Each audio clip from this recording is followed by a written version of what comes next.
Metro రైల్లో చల్లటి ఏసీల ప్రయాణం చేసేటోళ్లకు ఉడకబోసే వార్తిది. అన్నిటి రేట్లు రోజు రోజుకు పెరుగుకుంటూ పోతున్నాయి.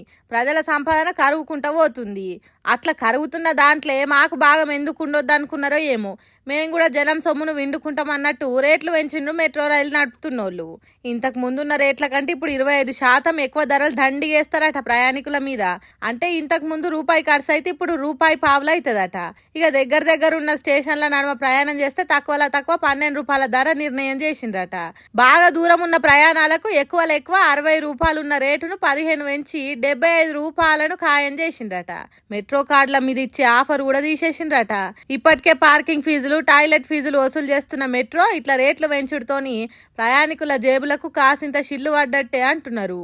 ఇన్ని రోజులు బండ్లు, కార్లు ఇండ్లల్లో పెట్టి మెట్రో ప్రయాణం సుఖంగా ఉంటదని అనుకున్నోళ్లకు ఇప్పుడు బండి, కారే నయం రా అనుకుంటున్నారట.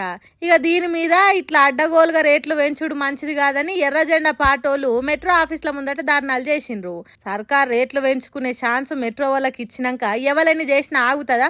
తప్పది. హైదరాబాద్ పబ్లిక్ భరించాల్సిందే ఇక అని అంటుర్రు కార్పొరేట్ కల్చర్ తెలిసిన పబ్లిక్.